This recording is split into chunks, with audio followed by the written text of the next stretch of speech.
Manual वाला channel में आपका स्वागत है। इस वीडियो को लाइक कीजिए और इस चैनल को सब्सक्राइब कीजिए। इस वीडियो में हम TVS अपाचे RTR 310 के कुछ सेल्फ मेंटेनेंस टिप्स पे ध्यान देंगे। गियर शिफ्टिंग के बारे में देखें तो इस गाड़ी में टोटल 6 गियर है। फर्स्ट गियर डाउन है, न्यूट्रल मिडल पे है, फिर जितना भी आप अप करेंगे उतना इसका गियर इंक्रीज होते जाएगा। इस गाड़ी में राइड मोड सेटिंग है, उसके लिए आपको पहले तो गाड़ी ऑन कीजिए, फिर यहाँ पे जो ENT यानी यहाँ पे जो D1 का मार्किंग दिख रहा है उसको आप प्रेस कीजिए, फिर आप अप प्रेस कीजिए, यहाँ पे जो D2 दिख रहा है आपको, और फिर D3 जैसे डाउन है वो एरो सिलेक्ट कीजिए। फिर आपको जो राइड मोड चाहिए उसके हिसाब से आप वापस ENT में प्रेस कीजिए, और फिर जो बैक करने के लिए यहाँ पे जो रिटर्न का बटन D4 जो लिखा हुआ है यहाँ पे उसे प्रेस कीजिए। तो इसे आप अपने हिसाब से राइड मोड का सेटिंग कर सकते हैं। इस गाड़ी को ब्लूटूथ से कनेक्ट करने के लिए पहले तो आप गाड़ी ऑन कीजिए, फिर इंस्ट्रूमेंट क्लस्टर पे आपको ENT या फिर D1 यहाँ पे जैसे दिख रहा है वो बटन को प्रेस कीजिए, और फिर अप का बटन प्रेस कीजिए जैसे यहाँ पे D2 दिख रहा है, और उसमें डाउन के एरो को प्रेस करके फिर आप प्रेफरेंस में जाइए और कनेक्टिविटी में जाइए उसके अंदर, और पेयर न्यू डिवाइस पे जाइए। आप ENT का यूज़ कर सकते हैं जो ऑप्शन के अंदर जाने के लिए, और जब आपका ये पेयर न्यू डिवाइस पे आप चले जाते हैं TVS कनेक्ट ऐप से आप इस गाड़ी को ब्लूटूथ के थ्रू कनेक्ट कर सकते हैं।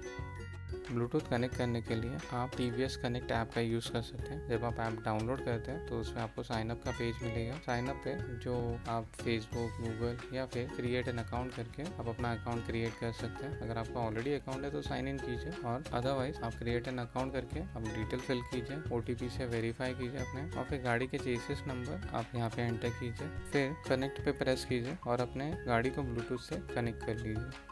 इस गाड़ी में कूलेंट सिस्टम है उसको आप चेक कर सकते हैं। उसके लिए पहले तो आप गाड़ी को ऑफ कीजिए और 22 सेकंड तक वेट कीजिए। फिर गाड़ी में एक रिजर्वर टैंक है जो राइट साइड पे आपको दिखेगा, उसमें आप कूलेंट का लेवल चेक कर सकते हैं जो मिनिमम और मैक्सिमम के बीच में होना चाहिए। कूलेंट आप रिकमेंडेड जो कूलेंट है वो आप इस्तेमाल कीजिए। इस गाड़ी में जब आप पेट्रोल फिल करते हैं तो उसका एक लेवल होता है, तो इस लेवल के ऊपर मत फिल कीजिए। जैसे यहाँ पे दिख रहा है कि कैप के नीचे एक और एक छोटा सा बॉक्स जैसा है, तो उतने ही लेवल तक आप पेट्रोल फिल कीजिए।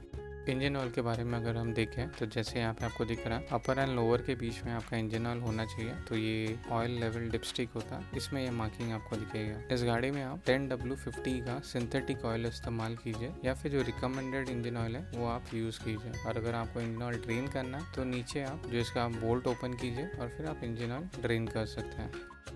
इस गाड़ी में आपको जो आपका लीवर या फिर गियर शिफ्टिंग का जो पेडल है उसको फ्री या लूज करने के लिए ऑप्शन दिया है। जो आपका अगर लेफ्ट साइड का लीवर दिखे तो उसमें एक नट जैसा आपको दिया है, तो उसको रोटेट करके आप अपने लीवर को फ्री या फिर टाइट कर सकते हैं। सेम राइट साइड पे भी आपको मिलेगा, और आपका जो गियर शिफ्टिंग का पेडल है वहाँ पे भी एक नट है, उसको भी आप रोटेट करके आप पेडल को फ्री या टाइट कर सकते हैं। इस गाड़ी में क्लच का फ्री प्ले आप एडजस्ट कर सकते हैं, तो उसके लिए आप हैंडल बार में एक नट रहता है लीवर के बाजू में, तो उसको आप रोटेट कीजिए, या फिर इंजन के ऊपर एक एरिया रहता है जहाँ पे एक वायर के ऊपर नट रहता है, उस नट को आप रोटेट करके आपका जो क्लच का फ्री प्ले है उसे एडजस्ट कर सकते हैं। ब्रेक के बारे में अगर देखें तो आपका हैंडल बार के ऊपर एक बॉक्स जैसा कंटेनर होता है, वो मिनिमम मार्किंग के ऊपर ही होना चाहिए इसमें ब्रेक ऑयल, और पीछे रियर के टायर के ऊपर साइड पे आपको एक बॉक्स जैसा दिखेगा जिसमें ब्रेक लूड होता है, वो भी मिनिमम मार्किंग के ऊपर इसमें ब्रेक ऑयल होना चाहिए। तो कभी भी आपका जो कैलिपर है अगर बहुत गंदा हो गया तो उसे क्लीन कीजिए, और अगर ब्रेक पैड आपका जो है वो ज़्यादा घिस चुका है या फिर उसका जो लिमिट होता है उसके नीचे चला गया तो उसे चेंज कर लीजिए। और कभी भी ब्रेक एडजस्टमेंट के बाद टायर का फ्रीनेस भी चेक कीजिए। टायर के बारे में अगर देखें तो पहले तो आप टायर का कंडीशन चेक कर लीजिए, अगर ख़राब हो गया है या फिर वीयर लिमिट के बाहर चला गया तो इसे चेंज कर लीजिए। एयर प्रेशर टायर में चाहे आप सिंगल हो या फिर आपके साथ पिलियन हो, 32 का एयर प्रेशर मेंटेन कीजिए फ्रंट एंड रियर टायर पे। चेन के बारे में अगर हम देखें तो पहले चेन का स्लैकनेस चेक कीजिए, जिसके लिए गाड़ी को आप पहले सेंटर स्टैंड पर रखें, गाड़ी को बंद कीजिए, एक्सेल को लूज़ कीजिए, यहाँ पे जैसे नट दिखा रहे हैं दोनों साइड के नट को थोड़ा लूज़ करके फिर एडजस्ट कीजिए, और इससे आप चेन का जो स्लैकनेस या फिर अगर बहुत लूज़ हो गया चेन तो उसको एडजस्टमेंट कर सकते हैं। चेन को एवरी 500 किलोमीटर पे क्लीन करके लूप कीजिए। बैटरी के बारे में अगर हम देखें तो उसके लिए पहले आप पिलियन का सीट निकालिए, फिर उसके बाद उसमें जो टूल किट है उसे भी रिमूव कीजिए, फिर उसमें एक केबल रहेगा उस केबल को आप रिलीज कीजिए, फिर आपका जो राइडर का सीट वो ओपन होगा। यहाँ पे आपको बैटरी का कंडीशन दिखेगा, बैटरी अगर उसके जो जॉइनिंग एरियाज होते हैं अगर बहुत रस्ट हो गया तो उसको क्लीन कर लीजिए, और बैटरी का अगर वोल्टेज चेक करना तो वो भी आप चेक कर सकते हैं जो 12 वोल्ट के लेवल पे होना चाहिए।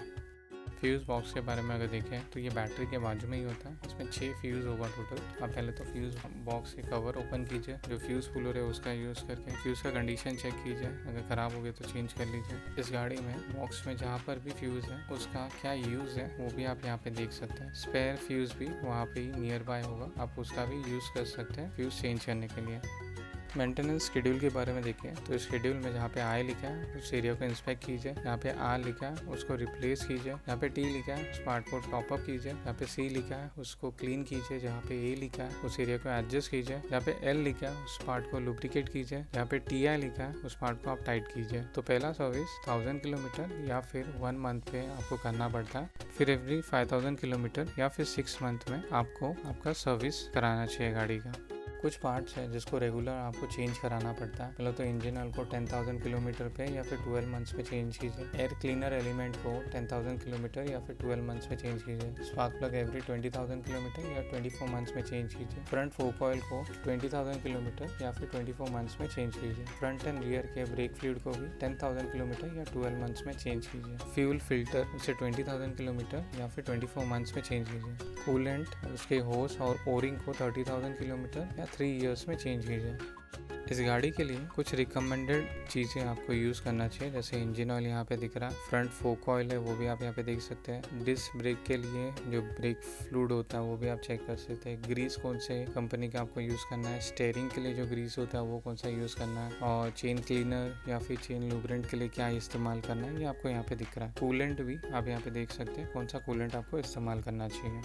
वीडियो में दी जानकारी अगर आपको अच्छी लगी और आपको लगता है कि ये वीडियो आपके किसी दोस्त के लिए फ़ायदेमंद है तो आप इसे ज़रूर शेयर कीजिए, और आपको अगर कुछ सवाल है तो नीचे कमेंट बॉक्स में आप कमेंट कर सकते हैं। वापस मिलेंगे हमारे नए वीडियो में।